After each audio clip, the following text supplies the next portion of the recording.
Hi, everyone.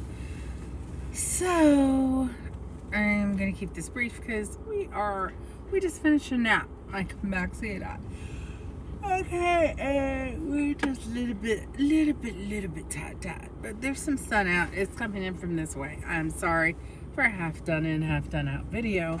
But basically, we are in the final round of the build out of my man, which includes, lastly, curtains, which should have included curtains first. So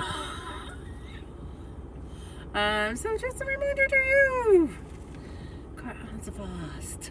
I'm sort of scared. Okay, I didn't know what I was gonna get, and so I want you to know that I ended up getting my pans, and yes, I have to get the eggs now, and I think we're gonna be fine. We're gonna make our first egg out. What? Yes, I said it.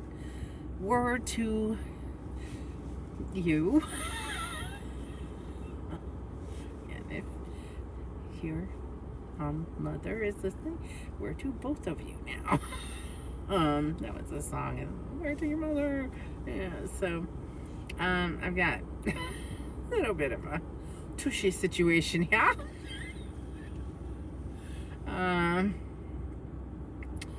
So it is what it is, but at least he's up and about, and I was so scared earlier because he started like going, oh, oh, oh, and I was like, oh no.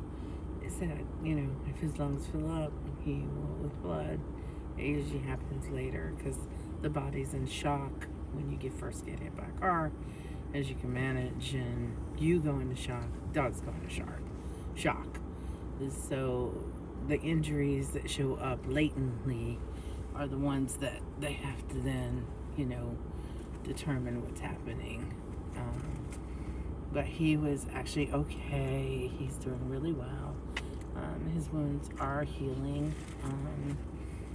I'm gonna try to finish cutting his hair and his legs and get that situated. He's doing really, really well though. He ate and then he went to sleep just like a baby would. And he did such a good job. So I wanted to kind of show you the pan. Here it is. Okay? So I know it's like kind of a big deal because this is how I get my weight going. It is heavy. Okay? I'm not doing this because it's lightweight. This is a heavy pan.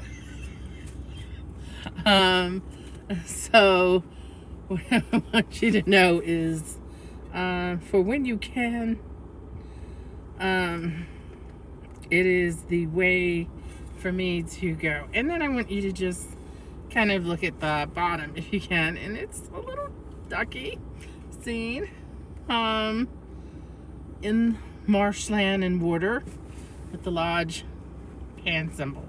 So that is what you get on the bottom, and then inside, you can feel it. It's rough, but your food is just gonna taste better, and it doesn't require too much oil. It's amazing, and it's easy. It's easy to clean. As long as it stays seasoned, it's easy to clean. So that's it. And I keep it. It literally is was my kitchen. Push that up. Only the pan was much bigger, and I was crying earlier. Because if you can do that, it's fabulous. You got something going on there, which is really cool. And I don't want people doing a lodge testimony or competition or this. There are some champions out there. Okay, this had no food in it. Okay, But this is, I mean, it is what it is. So, you know, you have to try to see, you know, are you going to be okay, you know? Can you lift it, I don't know, lift it with one hand and one finger, you know, because that's it, right? So get your fingers strong, get your hands strong, you know, and that's what you want. So, you know, that's, you know, basic, that's the basic strength of it. So you want that, it's gonna hurt, you know, go with the flow, babe. Make it work. Other than that, so I'm so happy for that. And I bought a little ton of thing, and this will be perfect for my coffee. So I have the coffee perk, I have the machine, which I don't know if I'm going to be able to use, but we're going to see. I'm going to get some creamer. I'm almost sure I have sugar. That's never a problem for me. And I'm actually going to look, because I may have bought like the creamer in the back. So I may not have to buy any creamer or sugar. So I'm going to look in the back, and that's for coffee. So it's just a cast iron, small all-in-one. And then you can just put it there, and it percolates. The coffee percolates, but then you can kind of have that, and it's a little bit smaller to keep everything warm.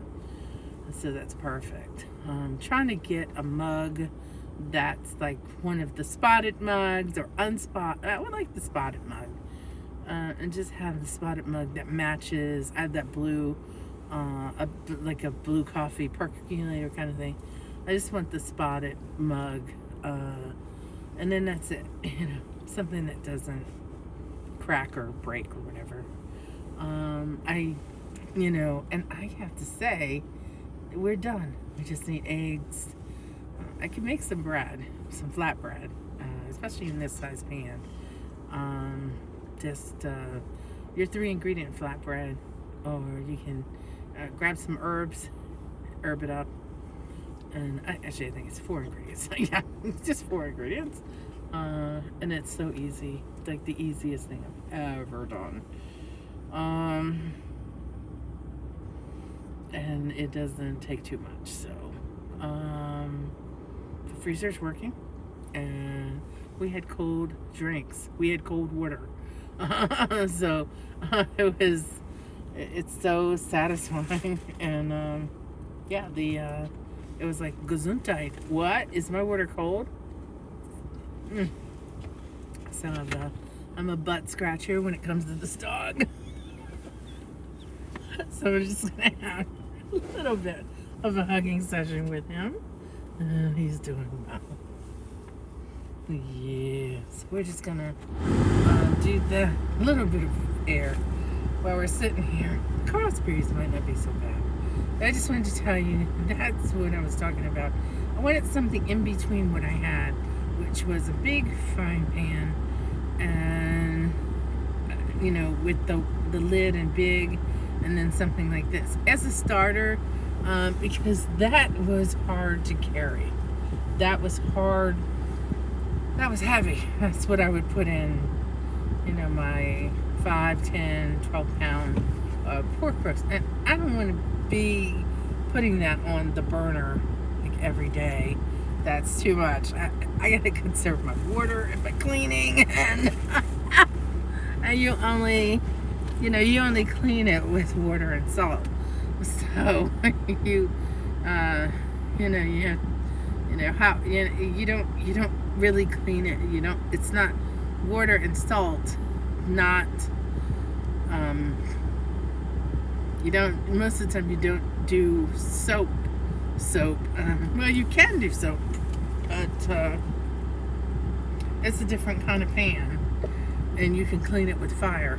So if you're at a campsite, fire cleans it and purifies it, and continues to keep it seasoned. So if you have anything in there and you just burn it, it'll ash up. You wipe it out, you're done. And It's fantastic, and food just slides out just like it's stainless steel. Just like it's it coated, you know. So that's it, and that's really all I find myself dealing with right now. And other than that, I don't. Let me cut it. Let me cut it. Come here. Come here. Let me cut it. So we got a situation. Yeah, my dog is really. So I have to help him with one of his wounds. So he is trying. It's just getting on his nerves. So I'm just gonna help him. He's doing good. You're a good boy. You're a good boy. You're a good boy. You're a good boy. So, let me kind of seek in just a little bit of anti-inflammatory, and a little, because he's just healing. He's trying his best, and that's it. So let me do that, and I will talk to you guys later. I'm on mommy watch. There's nothing I can do. Hope he heals and stays well. It's just a few wounds and things like that. So, other than that,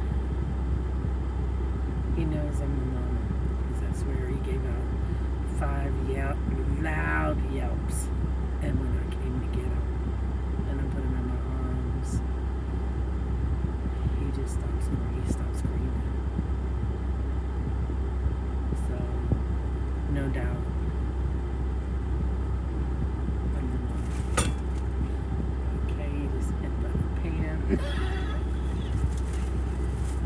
But he knows. He knows Mama can cook him eggs and stuff like that. Should be good.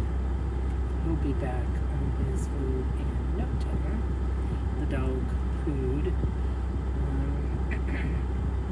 And we love it. We love it. It's amazing. Oh my goodness gracious. Him getting hit by that, or run over by the SUV, it taught me to try to be mindful and shit. So that's what we're doing, and I'm slowing down to do those things.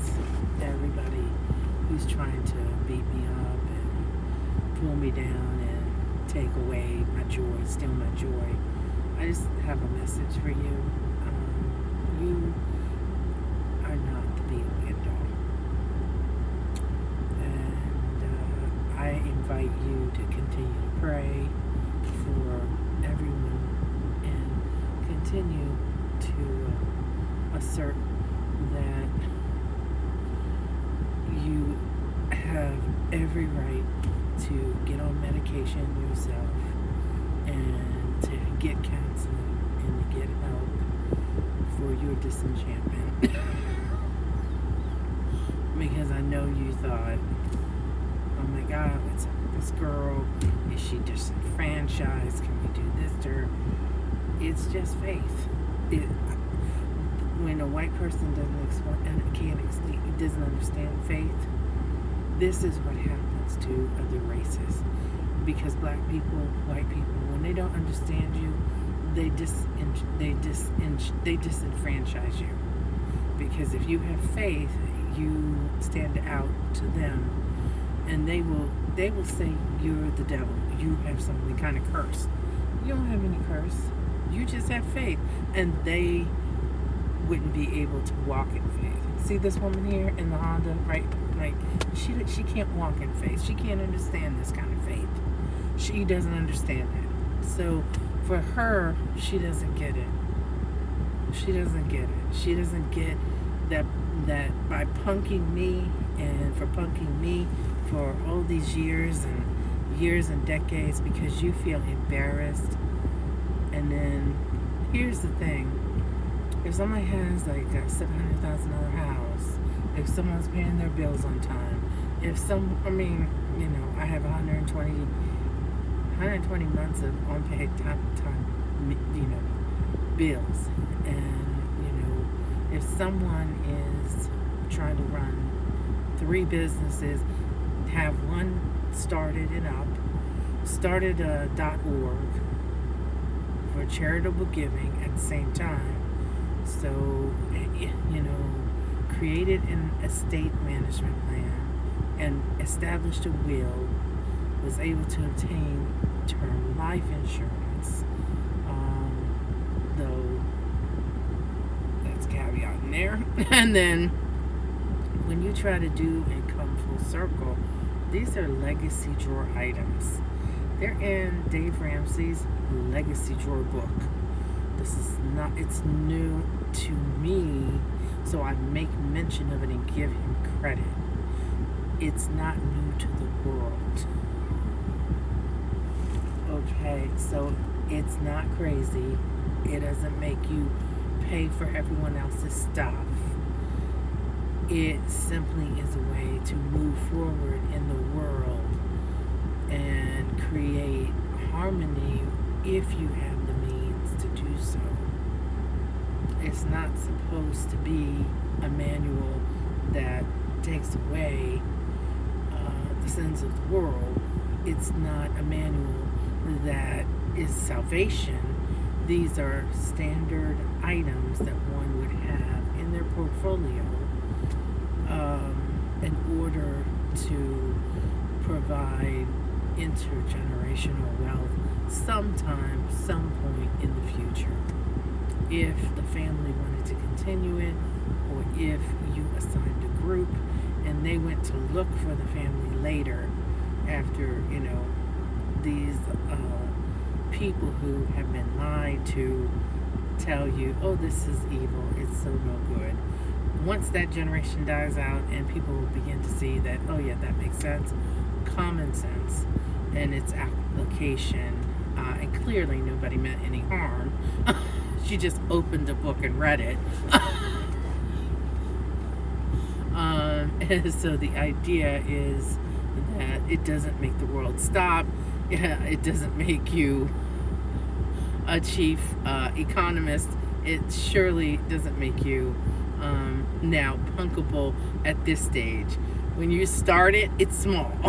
When you finish, you hope things can go in there that will lead to it being perpetuity.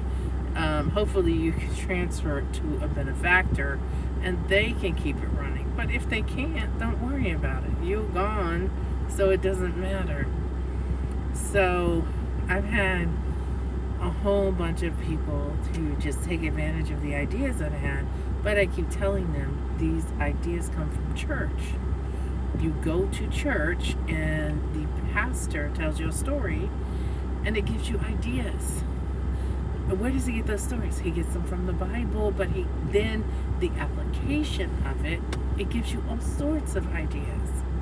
And that rudimentarily, yes, you can go to church, you can find a husband if you want, no mocking there. You can find friends, you can find a social group.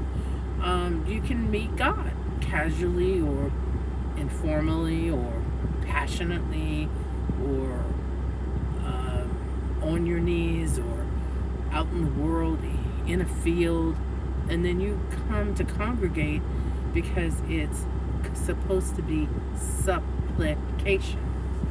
It's supplication. It's to supplement.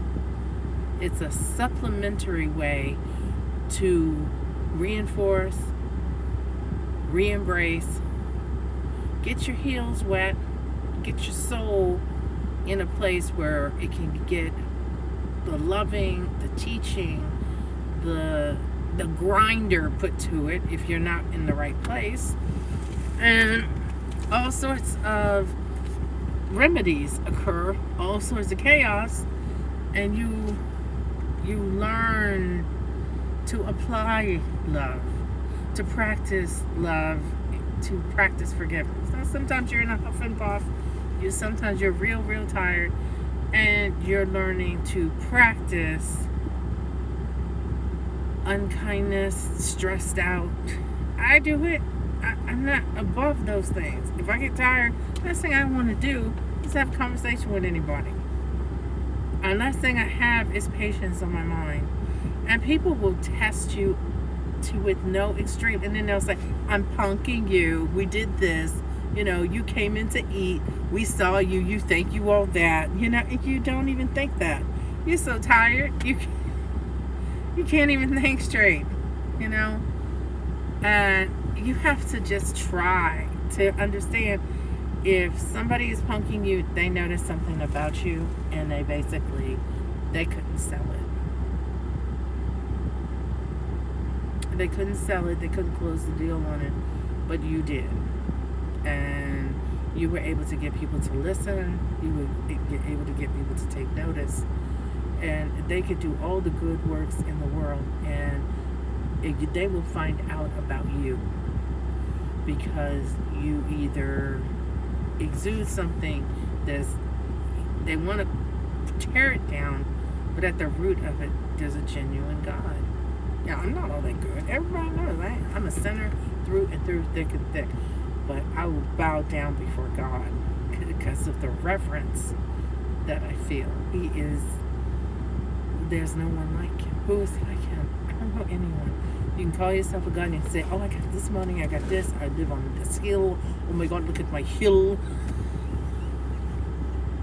You know, and that's what people do. They build kingdoms, they build palaces, and then they themselves, even in ownership, say to themselves, "You know, I'm going to be in the basement, sitting in a smaller part of this palace, and I'm gonna rent out the rest." Or my wife can, you know, she can have her girlfriends over, whatever. I'm gonna be down here. I ain't gonna worry about all that.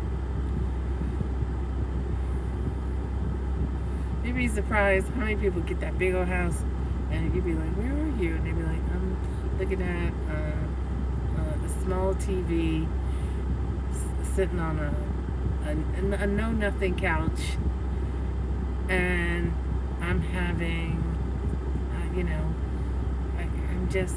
They cave in the house. They get a man cave in the house, and they say, "You want to be my friend?" You know, they're not saying, "Come on up, let's see everything you got." They're not doing all that. "I want to be their friend." You come down, you smoke a cigar, and you go to some small room. Dang, you know what I mean? You think the queen is in all those rooms with her corgis? She was probably in one part, her little part, and she may have been through and walked through. It's hers.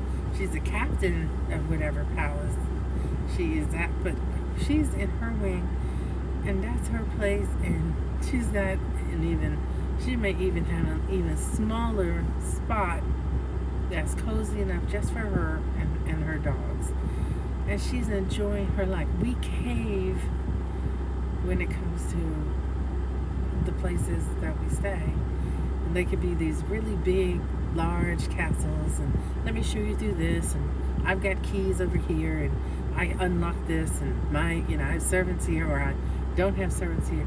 I'm painting this, but we cave even when we clean up our houses. We tend to cave.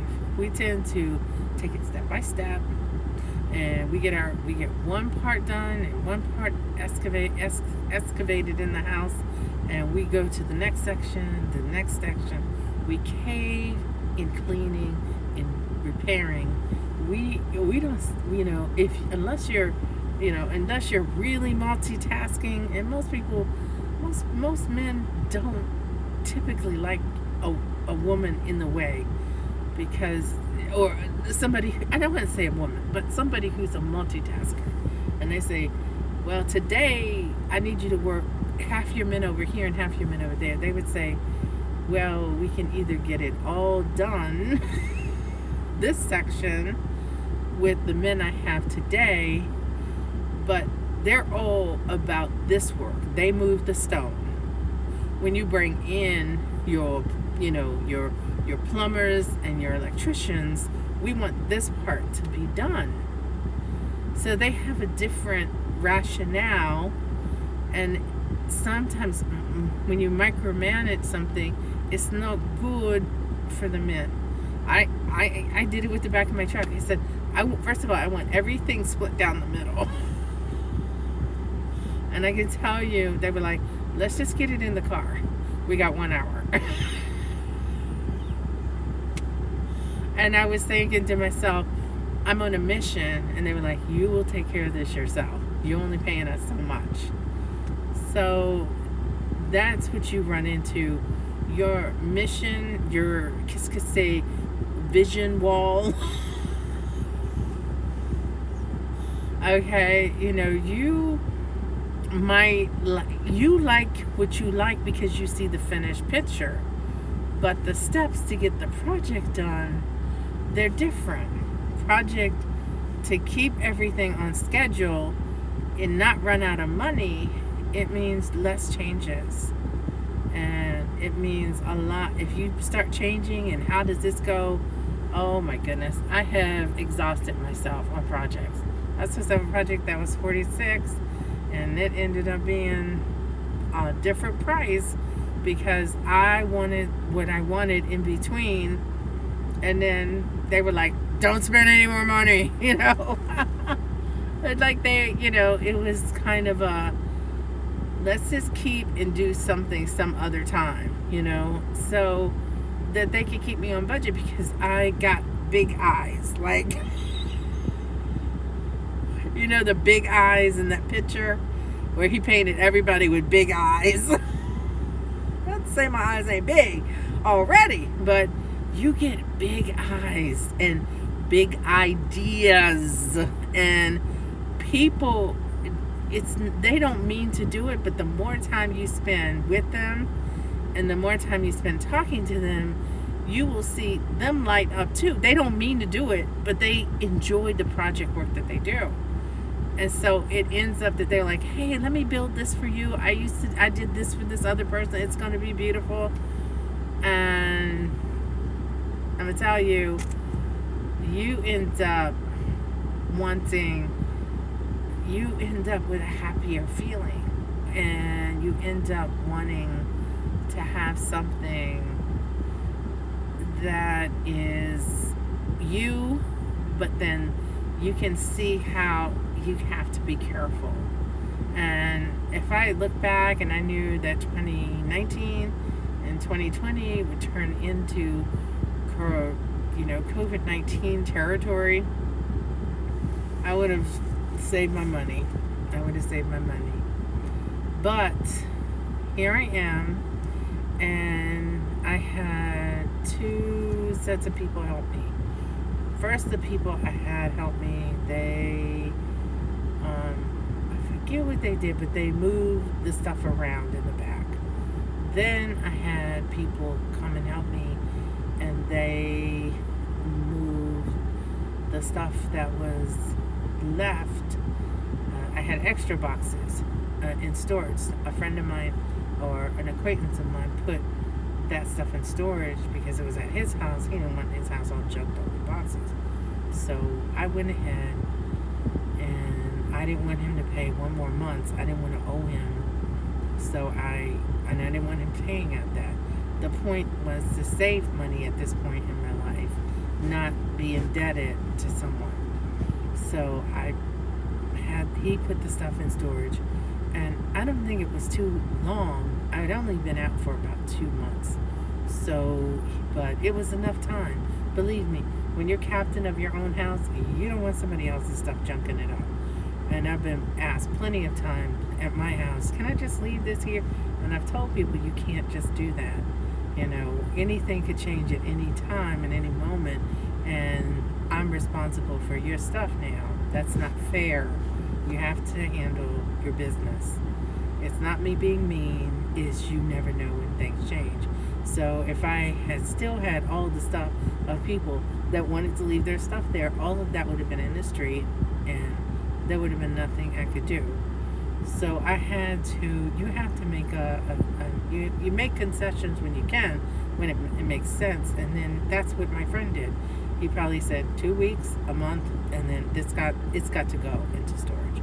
And I was very happy because he's from the Catholic Church where I used to go to, and I said this was a service that he did for me and a favor he did for me. He even bought some things from the house, and that helped me a little bit. He gave me a little bit of cash flow.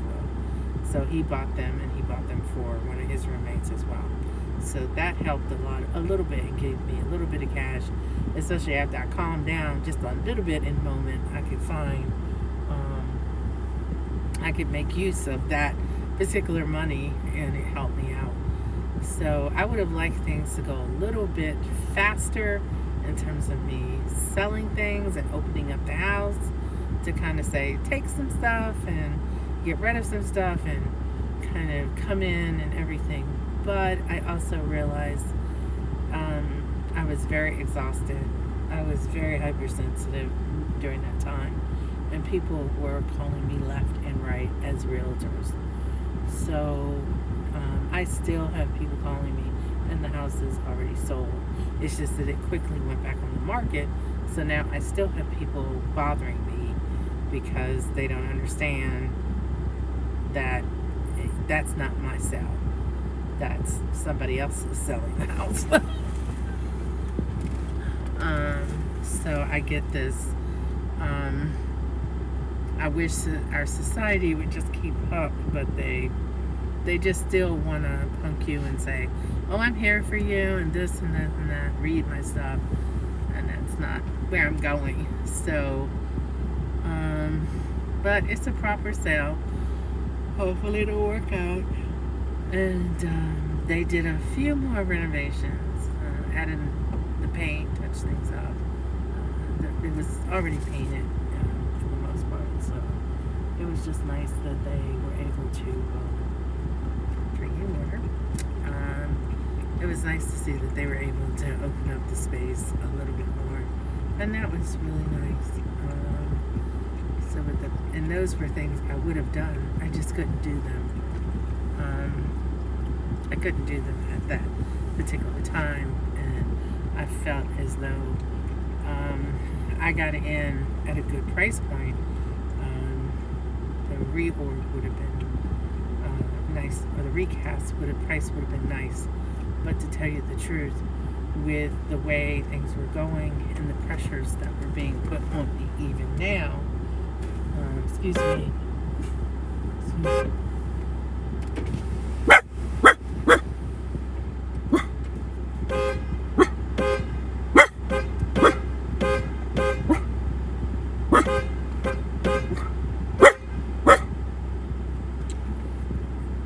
Anyway, so this, so even now, so it is definitely, sorry about that, there's a little bit of an interference, but that has gone away. So, that's all. But yeah, now it's back on the market.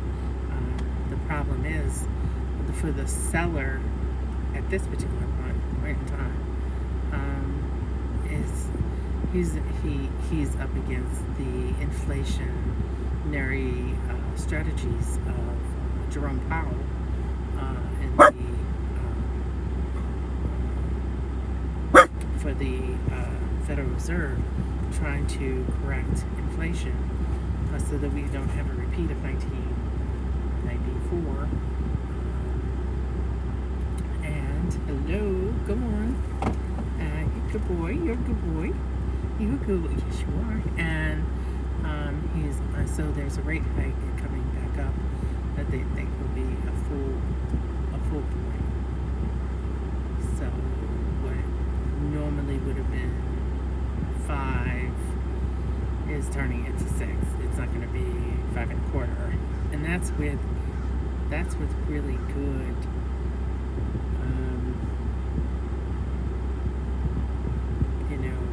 Scores and everything, but someone put out a training course that you can take with your mortgage, and this could create a little bit more push in the market, though I'm not sure if that's a good thing or not. But and saying that Bank of America, while they still doing the normal checking, have opened up a training course for people to take, so that they can qualify if they're now renting and come in and perhaps take this course, and they may be open to being able to get housing. So we'll see how that goes. And so it's not my house anymore. I'm casually glamping. I'm not buying a boat this year. I'm going to see what it's like to casually glamp and try to see what it's like to be a miracle and just have what I need. They man cave, I'm woman caving. So this is what we need, and I'm not trying to be horrible, and I'm not trying to get on anybody's nerves. I'm just trying to assert myself as being somewhat self-sufficient. I still need people. I still appreciate people's friendship when they offer a kindness. But other than that, I don't have any time to spend trying to be petty right now. Maybe later, but just not right now. So, that's it. I gotta go take care of something, and hopefully it'll be over once this video is over. That's all that matters. And I'm gonna fix my curtain system and go with the flow. Have fun. Keep praying. And keep hoping until your victory is won. Jesus Christ, number one. Hey.